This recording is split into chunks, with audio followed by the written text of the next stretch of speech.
అధ్యక్ష, ఇది Andhra Pradesh regulation of appointments to public service and rationalisation of staff pattern and pay structure second amendment bill 2025. అధ్యక్ష, ఇది శాసనసభ September 27, 2025 నాడు ఈ బిల్ని పాస్ చేసి శాసన మండలికి పంపిస్తాం జరిగింది. అధ్యక్ష, శాసన మండలిలో ఈ బిల్ హౌస్లో లే అవుతాం జరిగింది. అధ్యక్ష, దాని తర్వాత 100 రోజులు పూర్తయినాయి కనుక తిరిగి ఈ బిల్ మళ్ళీ శాసనసభకు వచ్చింది. అధ్యక్ష, ఈ బిల్ అనేది ఒక మాట చెప్పాలంటే నాకు వెరీ పర్సనల్ ఇష్యూ. అధ్యక్ష, నేను 1983లో జన్మించాను. అంటే అన్న ఎన్టీఆర్ ముఖ్యమంత్రి అయిన తర్వాత నేను జన్మిస్తాను జరిగింది. అప్పటి నుంచి నేను రాజకీయాల్ని క్లోజ్గా ఫాలో అయిన వ్యక్తిని. అధ్యక్ష, గతంలో ఫ్యాక్షన్ రాజకీయాలకి ఆంధ్ర రాష్ట్రం అనేది ఒక అడ్రస్గా ఉండేది. అధ్యక్ష, అలాంటిది 1995లో గౌరవ ముఖ్యమంత్రి శ్రీ నారా చంద్రబాబు నాయుడు గారు అధికారంలోకి వచ్చినప్పుడు ఏ పార్టీని చూడకుండా ఫ్యాక్షన్ రాజకీయాలకి ఫుల్ స్టాప్ పెట్టాలన్న లక్ష్యంతో ఆనాడు ఆయన ఒక యుద్ధం ప్రకటించారు. అధ్యక్ష, ఒక పక్కన ఫ్యాక్షనిజం, ఇంకో పక్కన నక్సలిజం పైన కూడా ఆయన పోరాడారు.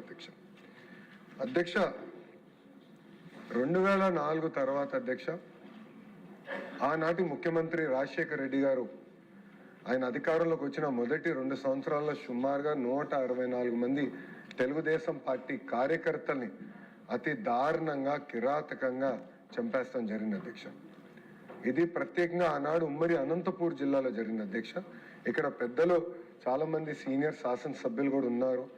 ఆనాడు బృందం వేసి వీళ్ళు వెళ్ళి అక్కడ ఒక కుటుంబాన్ని పరామర్శించడానికి వెళ్తే అధ్యక్ష, ఆ క్షణంలోనే మళ్ళీ ఇంకో ఫోన్ వచ్చి ఇంకో కుటుంబంలో కూడా హత్య జరిగింది, ఆ కుటుంబాన్ని కూడా మీరు కలవాల్సి వస్తుంది, వెళ్ళండి కలవండి అని చెప్పారు. అధ్యక్ష, అలా ఎన్నో హత్యలు జరిగినాయి.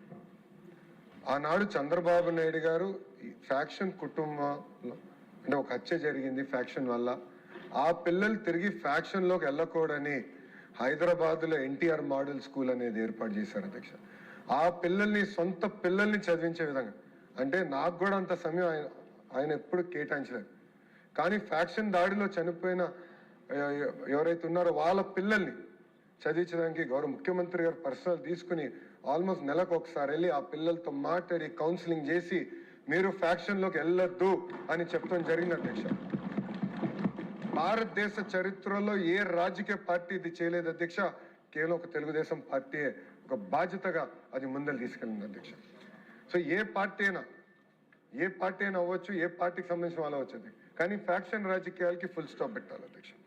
అధ్యక్ష, ఫ్యాక్షన్ అంటే రాజకీయ హత్యలు. అధ్యక్ష, రాజకీయ హత్యలు ఎందుకు చేస్తారంటే ఆ ఒక కుటుంబాన్ని పెద్ద దిక్కు లేకుండా చేయాలి, ఆర్థికంగా కుటుంబాన్ని బలహీనంగా చేయాలి, అప్పుడు మొత్తం కుటుంబం రోడ్డు పైకి వస్తుంది అన్న ఆలోచనతో చేస్తారు.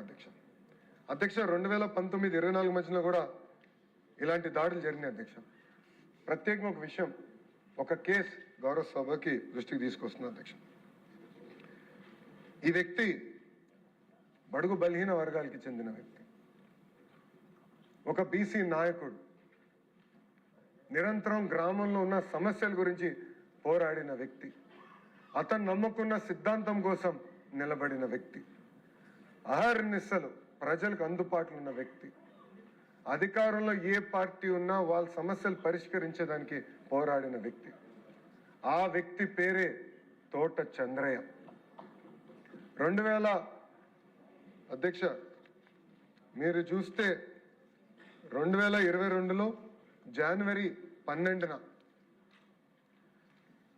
అతన్ని పైన దాడి చేసి నడి వీధిలో అతన్ని పడుకోబెట్టి ఏకంగా మెడపై కత్తి పెట్టి వాళ్ళ నాయకుడు అంటే ఆనాటి పాలకులు 2019 నుంచి 24లో ఎవరైతే అధికారులు ఉన్నారో వాళ్ళ నాయకుడు ఒక్కసారి జై చెప్పు నేను వదిలేస్తానని చెప్తే, లేదు నేను చెప్పాను, నేను చనిపోయినా పర్వాలేదు, ఆ పసుపు జెండా నా పైన పెట్టనని చెప్పిన వ్యక్తి తోట చంద్ర అధ్యక్ష.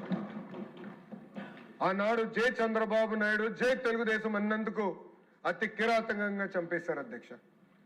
అధ్యక్ష విజువల్స్ ఆంధ్ర రాష్ట్రంలో కాదు, భారతదేశంలో ప్రతి భారతీయుడు కూడా చూశారు అధ్యక్ష. ఆ వీడియో రికార్డు కూడా ఉంది అధ్యక్ష.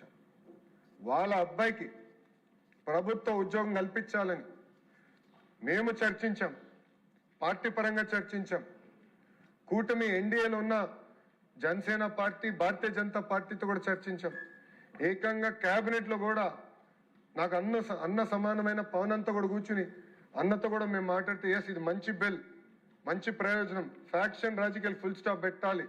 అది పెట్టాలంటే ఎవరైతే చనిపోయారో ఆ కుటుంబంలో ఒకరికి ప్రభుత్వ ఉద్యోగం కల్పిస్తే అప్పుడు భయపడతారు మన జోలికి వచ్చేదానికి, ఎవరి జోలికి వెళ్ళేదానికి. అందుకే బిల్ తీసుకురావాలని ఆనాడు మేము నిర్ణయించాం. కేబినెట్ లో డిస్కస్ చేసాం, కేబినెట్ ఆమోదం తెలిపింది, శాసనసభకి తీసుకొచ్చాం. నేను చెప్పినట్టు అధ్యక్ష, సెప్టెంబర్ 27, 2025న శాసనసభ ఆమోదం తెలిపింది. అటు కౌన్సిల్ కి పంపిస్తే కావాలని బడుగు బలహీన వర్గాలకి చెందిన ఒక వ్యక్తికి ఉద్యోగం ఇచ్చే లక్ష్యంతో ప్రభుత్వం ఉంది. ఇది ఆపాల లక్ష్యంతోనే ఆనాడు అక్కడ కౌన్సిల్లో ముందరికెళ్లకుండా మేము ఒకటే చెప్పాం, బిల్ని రిజెక్ట్ చేస్తారా చేయండి, మేము ఇక్కడ పాస్ చేసుకుంటాం, ఆ హక్కు మాకు ఉంది హౌస్ అని చెప్పాం. కానీ పాస్ చేయకుండా పెట్టారు అధ్యక్ష. కానీ ఒకటే అధ్యక్ష, ఎవరు ఆపలేరు. ఇది ఒక పవిత్రమైన బాధ్యత. ఈ బిల్ తీసుకుంటే ముందరికెళ్లేదానికి ప్రభుత్వం సిద్ధంగా ఉంది.